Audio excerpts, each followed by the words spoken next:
Carta abierta a los católicos perplejos, de Monseñor Lefebvre.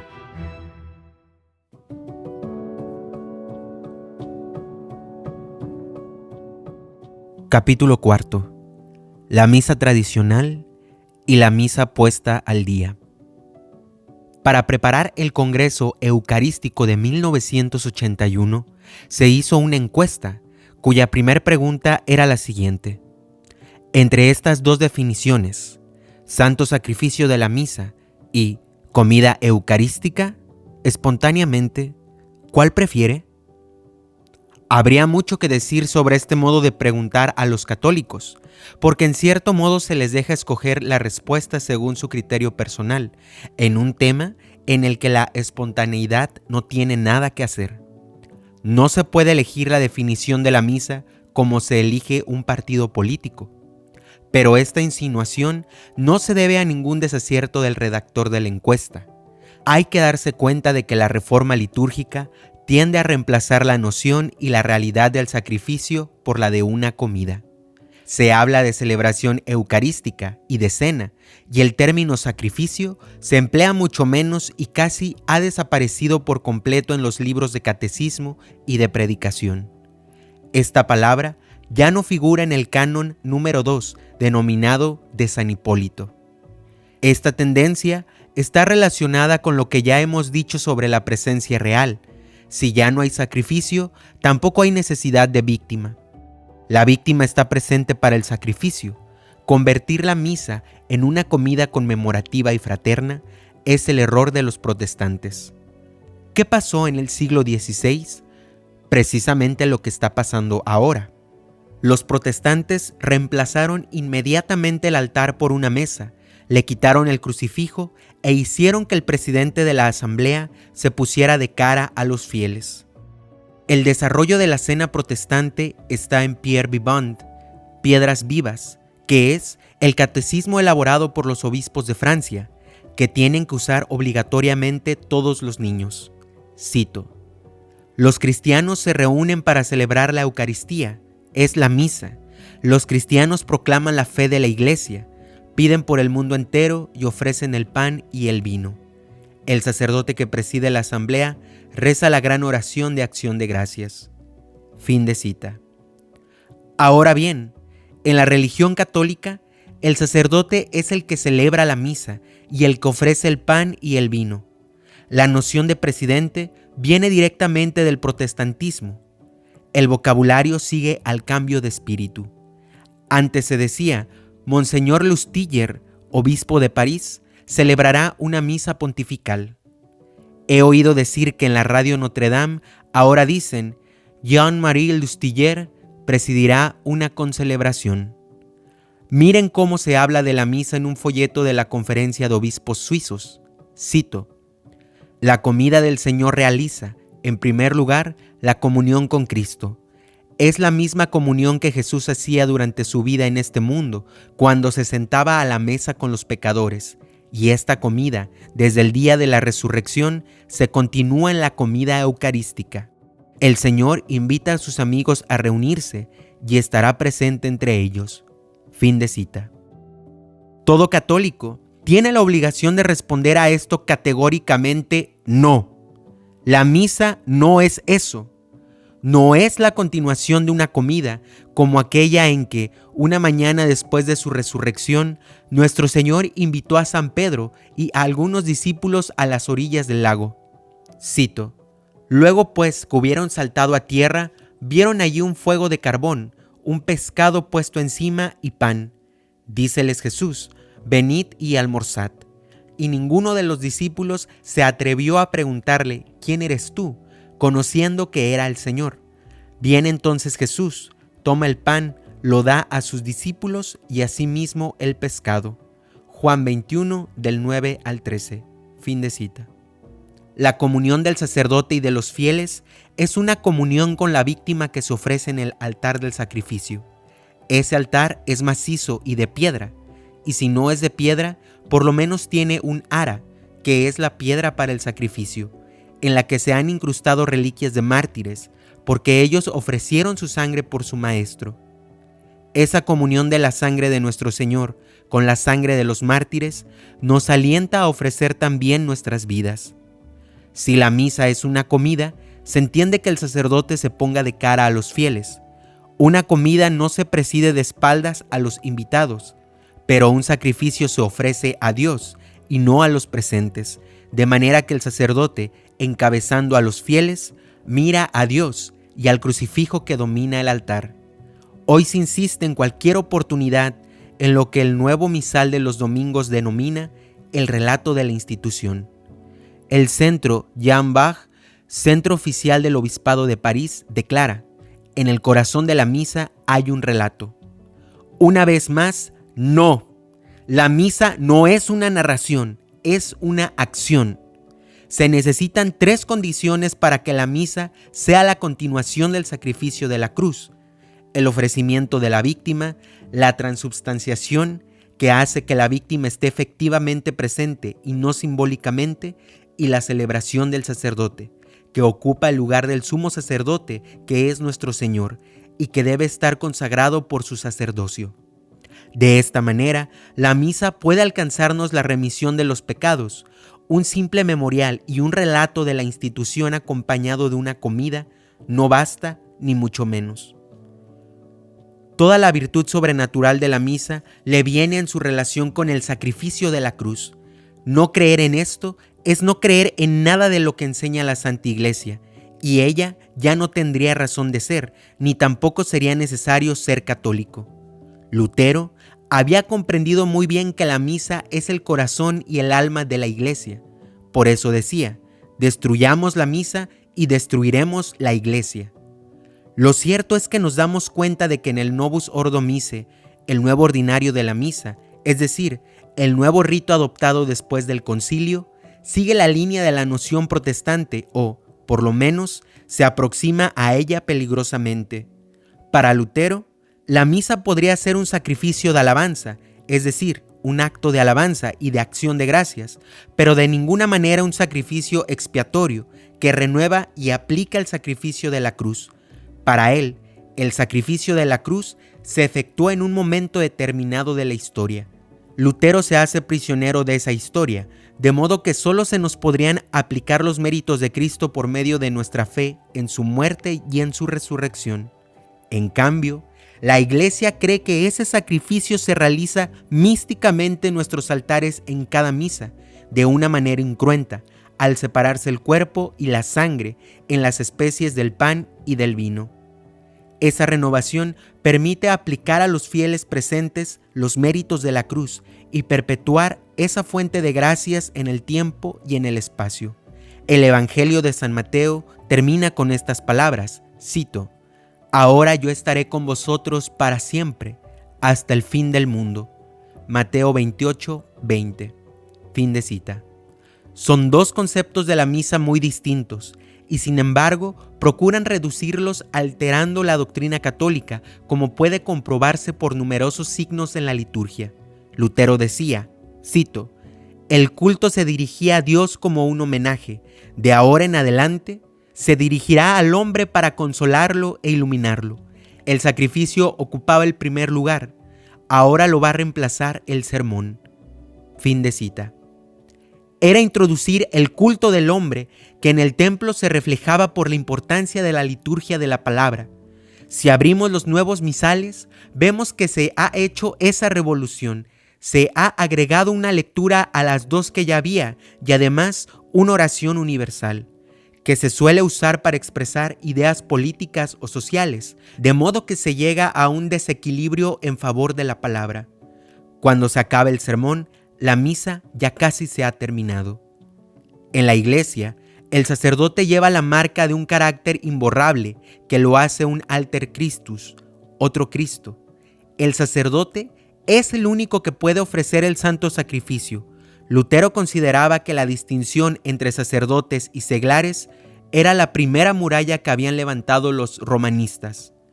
Todos los cristianos son sacerdotes y la única función del pastor es la de presidir la misa evangélica. En la nueva misa, el yo del celebrante se ha reemplazado por el nosotros.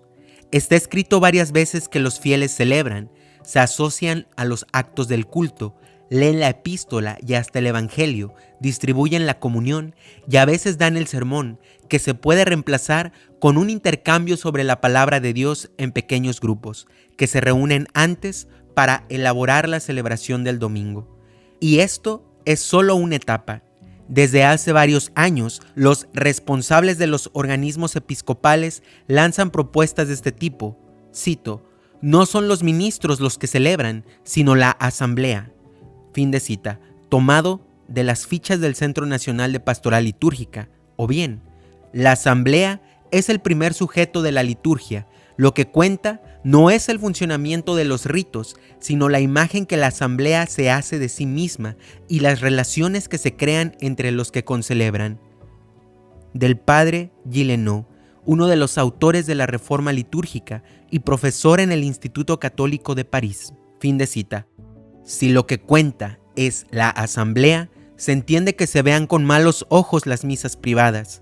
Los sacerdotes ya no la dicen, porque cada vez es más difícil reunir una asamblea, sobre todo en días hábiles. Es una ruptura con la doctrina invariable. La Iglesia tiene que multiplicar el sacrificio de la misa para aplicar el sacrificio de la cruz y para todos los fines que están vinculados en él, es decir, la adoración, la acción de gracias, la propiciación y la impetración. Y eso no es todo, pues muchos quieren eliminar totalmente al sacerdote, lo que da lugar a las famosas ADAP, ADAP, lo que quiere decir asambleas dominicales en ausencia del presbítero. Se puede imaginar que los fieles se reúnan para rezar juntos y honrar el Día del Señor, pero esas ADAP en realidad son una especie de misa en la que solo falta la consagración, y eso solo porque hasta nueva orden los seglares no tienen el poder de ejecutar este acto, como puede leerse en un documento del Centro Regional de Estudios Socioreligiosos de Lille. La ausencia del sacerdote puede ser intencionada para que los fieles aprendan a arreglárselas solos. El padre Gileno, en la revista Mañana la Liturgia, escribe que las ADAP son solo una transición pedagógica hasta que las mentalidades cambien. Y con una lógica que confunde, concluye que hay demasiados sacerdotes en la Iglesia, desde luego demasiados para que las cosas evolucionen rápidamente. Lutero suprimió el ofertorio. ¿Para qué ofrecer la hostia pura y sin mancha si ya no hay sacrificio? En el nuevo ordinario de la misa francés, el ofertorio ya no existe prácticamente. Además, ya ni siquiera se llama así. El nuevo misal de los domingos habla de oraciones de presentación. La fórmula que se utiliza hace pensar más que nada en una acción de gracias y un agradecimiento por los frutos de la tierra. Para darse cuenta de eso, basta compararla con las fórmulas que la Iglesia ha empleado tradicionalmente, en las que se manifiesta claramente la finalidad propiciatoria y expiatoria del sacrificio. Cito: que yo os ofrezco por mis innumerables pecados, ofensas y negligencias, por todos los asistentes y por todos los cristianos vivos y difuntos, para que aproveche a mi salvación y a la suya para la vida eterna. Fin de cita. Y luego, elevando el cáliz, el sacerdote dice, cito: os ofrecemos, Señor, el cáliz de vuestra redención, y suplicamos que vuestra bondad lo quiera hacer ascender como un suave perfume a la presencia de vuestra divina majestad, para nuestra salvación y la del mundo entero. Fin de cita. ¿Qué queda de todo esto en la nueva misa? Lo siguiente, cito: bendito seas, Señor, Dios del universo, por este pan, fruto de la tierra y del trabajo del hombre, que ahora te presentamos. Él será para nosotros pan de vida. Fin de cita. Lo mismo con el vino, que se convertirá en bebida de salvación. ¿Para qué añadir un poco después, límpiame de mis faltas, Señor, purifícame de mis pecados, y que nuestro sacrificio de este día sea agradable ante Dios nuestro Señor? ¿Qué pecados? ¿Qué sacrificio? ¿Qué relación puede hacer el fiel entre esa presentación vaga de las ofrendas y la redención que puede alcanzar? Voy a hacer otra pregunta. ¿Por qué sustituir un texto claro y de sentido completo por una serie de frases enigmáticas y mal hilvanadas en su conjunto? Si hay que cambiar algo, tiene que ser para mejorarlo. Esas pocas palabras que parece que rectifican la insuficiencia de las oraciones de presentación nos hacen pensar otra vez en Lutero, que disimulaba los cambios con cuidado. Conservaba lo más que podía las ceremonias antiguas y se limitaba a cambiarles solo el sentido. La misa guardaba en gran parte su apariencia exterior y la gente veía en las iglesias más o menos la misma decoración, los mismos ritos, aunque con algunos retoques hechos para agradarle, porque a partir de entonces todo se dirigía al pueblo mucho más que antes. La gente era más consciente de su función en el culto y tenía un papel más activo gracias al canto y a la oración en voz alta. El alemán fue reemplazando poco a poco el latín. ¿Todo esto no nos recuerda nada? Lutero también se empeñó en hacer nuevos cantos para reemplazar a lo que él denominaba como todos los gorgoritos del papismo. Las reformas siempre asumen el aspecto de revolución cultural. En el nuevo ordinario de la misa se ha modificado con un añadido y una supresión la parte más antigua del canon romano, que viene de la edad apostólica, para acercarla a la fórmula consagratoria luterana. La traducción francesa ha conservado las palabras promultis, pero con otro significado.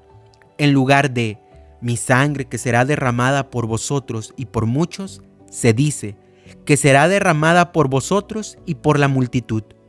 No es lo mismo. Por algún motivo teológico se ha cambiado. Se puede observar que hoy la mayor parte de los sacerdotes pronuncia de un tirón la parte principal del canon, que comienza así, cito: la víspera de su pasión tomó el pan en sus santas y venerables manos. Fin de cita. Y todo esto sin hacer una pausa que señala el misal romano, que dice, cito: sosteniendo con las dos manos la hostia entre el índice y el pulgar, el sacerdote pronuncia las palabras de la consagración en voz baja, pero distintamente sobre la hostia. Fin de cita. El tono cambia y se hace imperativo, y las 5 palabras hoc es enim corpus meum realizan el milagro de la transubstanciación, igual que las palabras que se dicen en la consagración del vino. El nuevo misal le hace seguir al celebrante en tono narrativo, como si fuera efectivamente solo un recuerdo. Como hoy la regla es la creatividad, hay incluso algunos sacerdotes que al rezar el texto muestran la hostia a los que están a su alrededor o la rompen ostentosamente para unir este gesto a las palabras y que se vea mejor el relato. Se han suprimido 2 de las 4 genuflexiones y a veces no se hacen las que quedan, de modo que nos podemos preguntar si el sacerdote se da cuenta de que está consagrando, suponiendo que realmente tenga la intención de hacerlo. Entonces, los católicos perplejos se convierten en católicos preocupados. ¿Ha sido válida la misa a la que acabo de asistir? ¿La hostia que acabo de recibir realmente es el cuerpo de Cristo? Es un problema grave. ¿Cómo puede un fiel juzgar la situación? Para que la misa sea válida, hacen falta las condiciones esenciales: la materia, la forma, la intención y el sacerdote válidamente ordenado. Si hay estas condiciones, parece que no se puede llegar a la conclusión de que sea inválida. Las oraciones del ofertorio, del canon y de la comunión del sacerdote son necesarias a la integridad del sacrificio y del sacramento, pero no para su validez.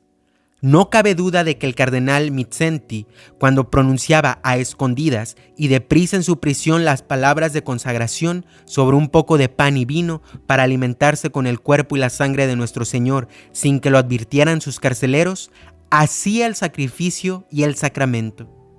La misa celebrada con las galletas con miel por ese obispo americano del que he hablado, desde luego que es inválida. Lo mismo pasaría si se hubiesen cambiado gravemente las palabras de la consagración. No me estoy inventando nada.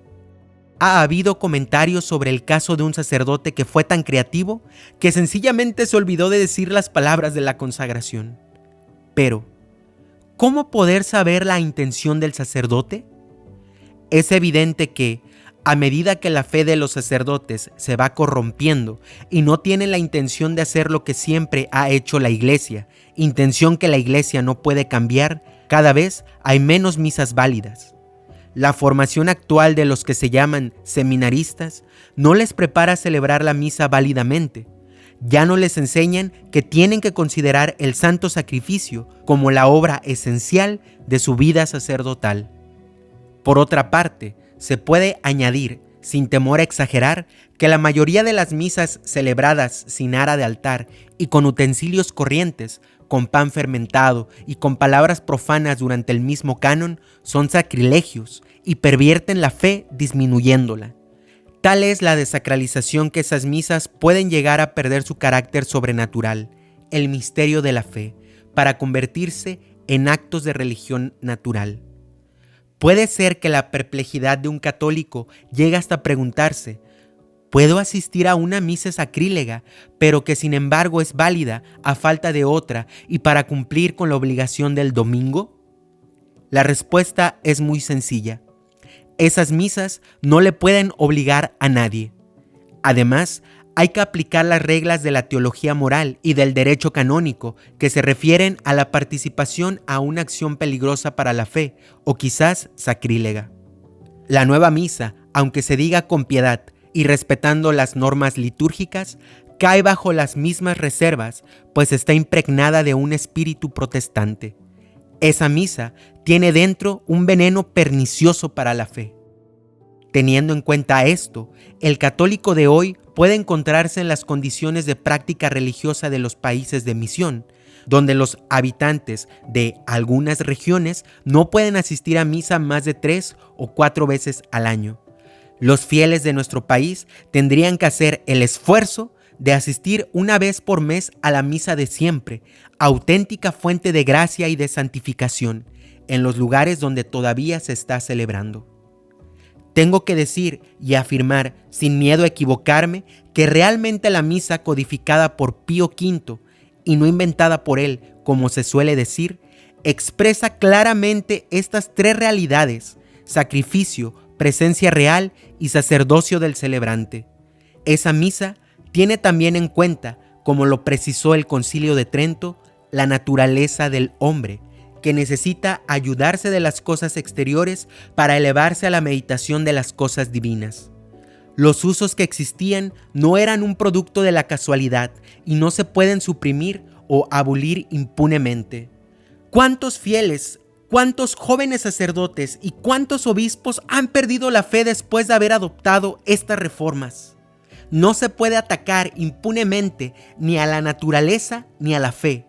Tarde o temprano se vengan. Pero precisamente ahora dicen que el hombre ya no es el mismo que el del siglo pasado y que la civilización técnica que nos rodea lo ha transformado. ¡Qué absurdo! Los innovadores procuran con cuidado no mostrar a los fieles el deseo con que se quieren acercar al protestantismo. Dicen que el motivo es otro, el cambio. Miren lo que dicen en la Escuela Teológica de Estrasburgo.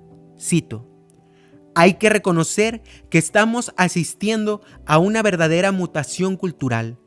Aquel modo de celebrar la memoria del Señor estaba vinculada a un universo religioso diferente del nuestro. Fin de cita. Se dice muy pronto, pero hace desaparecer todo. Hay que volver a comenzar desde cero. Esos son los sofismas que usan para hacernos cambiar nuestra fe. ¿Qué es un universo religioso? Sería mejor ser francos y decir: una religión que ya no es la nuestra.